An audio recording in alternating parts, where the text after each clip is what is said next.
یہ صرف آپ کو اس لیے دکھا رہا تھا کہ ہمیں سب پتا تھا یہ کیا ہو رہا ہے. مجھے یہ سازش کا پوری طرح پتا تھا. مجھے میرے ہٹنے سے 1 سال پہلے کا اندازہ ہو گیا تھا کہ یہ شہباز شریف کو تیار کیا جا رہا ہے لانے کے لیے. اس کے باوجود کہ اس کے پاس 16 ارب روپے اس کے اور اس کے بچوں کے اوپر FIA کیس تھے اور 8 ارب روپے کے نیب کے کیس تھے. تو مجھے یہ سارا پتا تھا یہ ہو رہا ہے. اور مجھے افسوس کی بات یہ ہے کہ میں جب بھی پوچھتا تھا جنرل باجوہ سے تو ہمیشہ کہتے تھے کہ نہیں ہم تو کسی صورت ہم ایسا نہیں کر سکتے, ہم تو کنٹینیوٹی چاہتے ہیں. تو اس کا نتیجہ کیا ہوا؟ وہ آ گیا, شہباز شریف آ گیا اور آپ کے سامنے جو ملک کے اب حالات ہیں آپ سب ساری قوم کے سامنے ہیں. میرا پوائنٹ یہ ہے آج کہ میں ابھی آخری جو ابھی اناؤنسمنٹ جو کرنے لگا ہوں اس سے پہلے میں صرف یہ پوچھنا چاہتا ہوں کون ہے ذمہ دار اس کا؟ کیا کوئی اس کا جواب دے گا کہ اچھی بلی گورنمنٹ چلتے ہوئے اس کو گرا کے ان چوروں کو اوپر لے آئیں؟ اور میرا اگلا سوال یہ ہے کہ اس کے بعد جو ہمارے اوپر سختیاں کی گئی, جو سوشل میڈیا پہ جو میڈیا جو ہماری حمایت کرتا تھا, کیسز کی میرے اوپر بارش ہو گئی, مجھے دہشت گردی کا کیس کروا دیا. 25 مئی کو پولیس نے جس طرح ہمارے اوپر ظلم کیا, اور جب ہم پولیس والوں سے پوچھتے تھے وہ کہتے تھے ہمیں پیچھے سے آرڈر ہے. جس طرح کا ہمارے اوپر ظلم کیا گیا, میں سوال یہ پوچھتا ہوں کہ کیا ہم بھیڑ بکریاں ہیں, ہم کیڑے مکوڑے ہیں کہ آپ جب فیصلہ کریں پہلے آپ, اور میں نے آپ کے کانوں سے جنرل باجوہ کے کانوں سے سنا کہ یہ کرپٹ ہے, اب آپ نے فیصلہ کیا کہ یہ ٹھیک ہو گئے ہیں, اور آپ نے فیصلہ کیا کہ جناب یہ آپ ملک کو ٹھیک کریں گے. تو کیا ہم وہ کیڑے مکوڑے ہیں کہ جدھر آپ بھیڑ بکریوں کو دھکیلیں گے ہم ادھر چلے جائیں گے؟ یعنی ہم انسان ہیں یا ہم جانور ہیں کہ جو آپ کا فیصلہ ہو بند کمروں کے اندر ہم اسی کے اوپر چل پڑے؟ اور آپ کو جب نظر بھی آ رہا تھا کہ پاکستانی قوم ان کو ریجیکٹ کر رہی ہے, ہمیں تو ہمارے ساتھ میرا تو فائدہ کروا دیا. مجھے تو اللہ نے کبھی اتنی عزت دی نہیں جو اس کے بعد ملی ہے, لیکن ملک کو کدھر پہنچا دیا آج.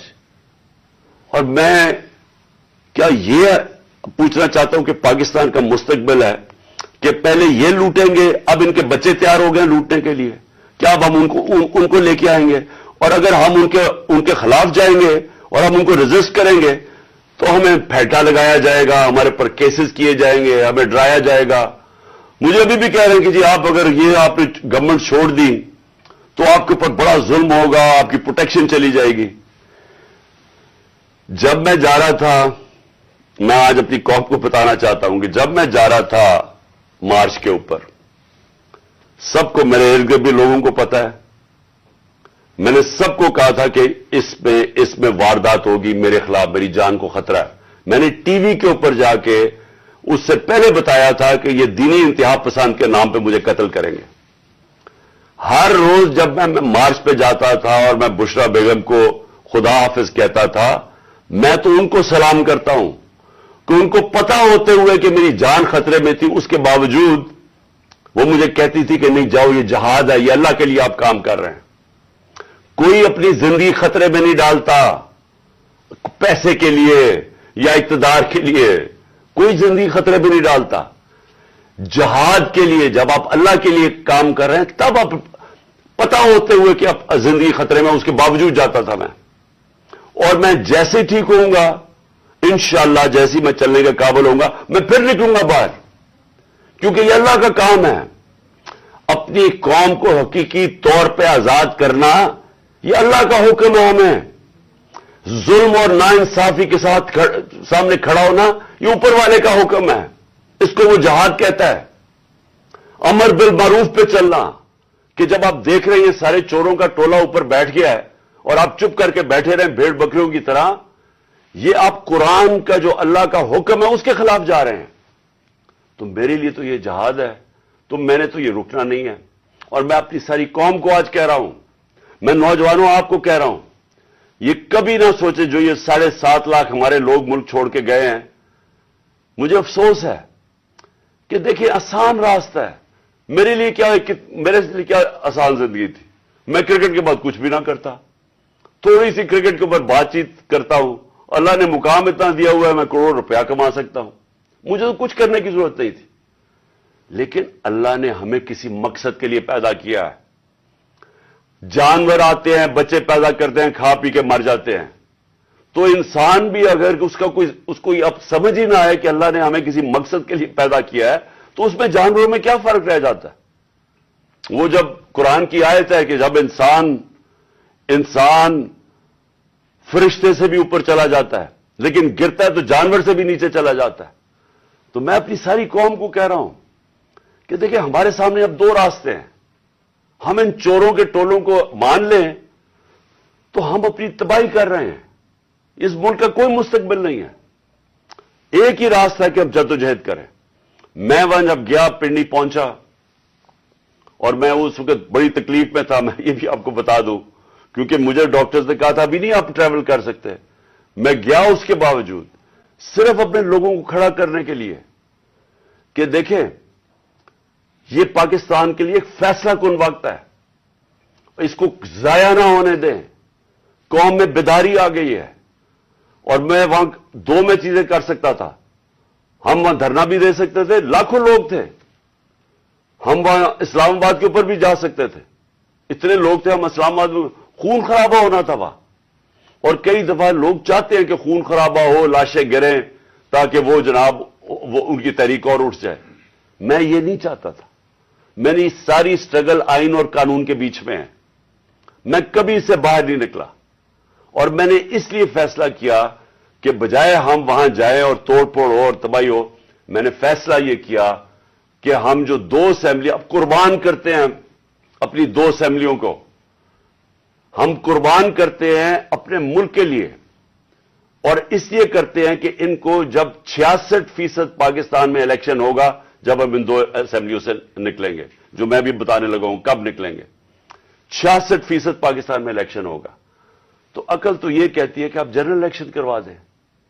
لیکن میں پھر سے کہتا ہوں, یہ خوف زدہ ہیں, الیکشن ہارنے سے ڈرے ہوئے ہیں. ان کا کوئی پاکستان کا مقصد نہیں کہ پاکستان اوپر جا رہا ہے یا نیچے جا رہا ہے. ان کا مقصد ایک ہے, کیسے اپنا چوری کا پیسہ بچانا ہے انہوں نے. اور اس لیے یہ الیکشن نہیں کروائیں گے. اور اسی لیے ہم نے فیصلہ کیا کہ ہم الیکشن کروائیں گے. اور میں نے اپنے سارے وکیلوں سے پوچھ لیا ہے, یہ کوشش بھی کریں گے الیکشن کمیشن کے ذریعے کہ یہ کسی طرح ڈیلے ہو جائے. آئین بالکل اجازت نہیں دیتا 90 دن کے آگے. ہم نے فیصلہ کیا ہے, اور میں بڑا شکر گزار ہوں اپنے دونوں چیف منسٹرز کا کہ انہوں نے بالکل میرے ساتھ چلے ہیں, میرا ساتھ دیا ہے. ہم نے فیصلہ یہ کیا ہے کہ ہم اگلے جمعے کو, آج ہے ہفتہ, اگلے جمعے کو ہم دونوں پختونخوا کی اسمبلی ڈیزالو کر دیں گے اور پنجاب کی اسمبلی ڈیزالو کر دیں گے. اور اس کے بعد ہم الیکشن کی تیاری کریں گے. اور اس کے بعد ہماری جو 123 سیٹیں ہیں اس وقت نیشنل اسمبلی میں, ہم وہاں جا کے نیشنل اسمبلی میں جا کے اسپیکر کے سامنے ہم کھڑے ہو کے کہیں گے کہ ہمارے ریزگنیشن ایکسپٹ کرو. یہ ڈرامے نہ کرو کہ چن چن کے 8 جو انہوں نے پہلے ہمارے ساتھ کیا تھا, انہوں نے بجائے ہمارے باقی ریزگنیشن ایکسپٹ کرنے کے, انہوں نے 8 سیٹیں چنی. یہ جو بڑا کرپٹ یعنی مورلی کرپٹ الیکشن کمیشن ہے, اس نے نواز شریف کے ساتھ بیٹھ کے 8 سیٹیں چنی جو ہماری سب سے کمزور سیٹیں تھیں, جن میں بڑی کم مارجن سے ہم جیتے تھے. اور جدھر پی ڈی ایم کا ووٹ دگنا تھا ہمارے سے اس الیکشن کے اندر, اب یہ عوام دیکھیں کدھر آج ایک باشعور عوام ہے, بیداری آئی ہوئی ہے ہماری قوم میں. پتا ہوتے ہوئے کہ میں نے اسمبلی میں نہیں, میں 8 سیٹوں پہ لڑا, پتا ہوتے ہوئے کہ میں نے اسمبلی میں نہیں جانا, اس کے باوجود میری قوم نے مجھے سارے 8 کی 8 سیٹوں پہ جتایا, 7 سیٹوں پہ جتایا. اور ایک جو کراچی کے اندر سیٹ تھی, ذرا وہاں دیکھ لے, وہ الیکشن کمیشن کو وہ دھاندلی نہیں نظر آئے گی جس طرح انہوں نے پوری اسٹیٹ مشینری استعمال کی اور ووٹ باہر پھینک دیا, جو ہر بار استعمال کرتا ہے. تو ہم نے یہ فیصلہ کر لیا. میں اپنی قوم کو آخر میں صرف یہ کہنا چاہتا ہوں کہ دیکھیں, مایوسی گناہ ہے. آپ مایوس ہو کے گھر بیٹھ جائیں یا آپ باہر ٹکٹ لے کے کسی اور ملک میں چلے جائیں اور کوئی نوکری مل جائے, یہ میری نظر میں یہ ایک انسان اپنی جو ڈیوٹی ہے معاشرے کو, اس سے بھاگتا ہے. اصل آپ سب کی ڈیوٹی یہ ہے کہ ہم اب کھڑے ہوں اور ہم ان چوروں کا اور اس کرپٹ نظام کا مقابلہ کریں، اور ہم کریں الیکشن کے ذریعے، اور الیکشن کے ذریعے ان کو سبق سکھائیں آئین اور قانون کے بیچ میں رہتے ہوئے۔ میں نہیں چاہتا کہ یہ سری لنکا جیسا سچویشن ہو کہ لوگ سڑکوں کے اوپر آ جائیں اور توڑ پھوڑ ہو۔ میں چاہتا ہوں کہ ہم الیکشن کے ذریعے ان کو شکست دیں، اور ان کو ایسی شکست دیں کہ یہ ہمیشہ کے لیے ان چوروں کا نام و نشان یہاں سے چلا جائے، اور وہ تب ہوگا جب آپ سب اس کو اپنی ذمہ داری لے کے نکلیں گے۔ اور میں آپ کو آخر میں یہ کہنا چاہتا ہوں کہ مایوسی جو ہے، میں 3.5 سال گورنمنٹ میں رہا، اس کے باوجود کہ بینکرپٹ گورنمنٹ میں لی، اس کے باوجود کہ ہمارے پاس تجربہ ہی نہیں تھا بالکل۔ ہم پہلی دفعہ گورنمنٹ میں آئے تھے، ایک کے بعد دوسرا کرائسس تھا، صدی میں ایک دفعہ کرونا جیسا کرائسس آتا ہے، وہ اوپر سے آ گیا، 2 سال وہ رہا۔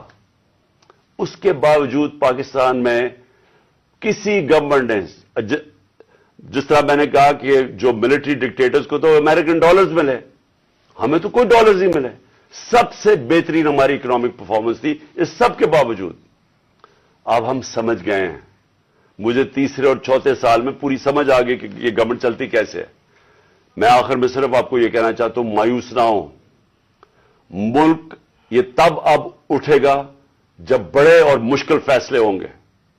یہ مشکل فیصلے ان کے نہیں کہ قیمتیں بڑھاتے جاؤ اور کہو جی مشکل فیصلہ ہے۔ مشکل فیصلے کا مطلب ملک کے اداروں کو ری اسٹرکچر کریں، اس ملک کے اندر انصاف قائم کریں، رول آف لا قائم کریں۔ اگر اللہ بھاری اکثریت دیتا ہے تو تب آپ یہ سب کچھ کر سکتے ہیں۔ اس ملک میں اصلاحات کر سکتے ہیں، ادارے ٹھیک کر سکتے ہیں۔ جو گورنمنٹ کیسے چلتی ہے، اتنی بڑی ہم نے گورنمنٹ بنا دی ہے اور وہ ہمیں آگے نکلنے نہیں دیتی، ہر جگہ رکاوٹیں بن گئی ہوئی ہے، اور ہم نے کافی چینج بھی کیا۔ ایکسپورٹس بڑھانی ہے، ہم نے ریکارڈ ایکسپورٹس بڑھائی۔ کیسے ہم نے ایکسپورٹس بڑھانی ہے اس کا ہم نے پلان بنایا ہوا ہے۔ اسمال اور میڈیم انڈسٹری کو کیسے کھڑا کرنا ہے جو اصل روزگار دیتی ہے اور دولت میں اضافہ ہوتا ہے۔ اپنی ایگریکلچر جو زراعت ہے، ہم نے چائنا سے بات کر چکے تھے کہ نئی ٹیکنالوجی ہم لے کے آئیں۔ بدقسمتی سے کرونا کی وجہ سے 2 سال چائنا بند ہو گیا۔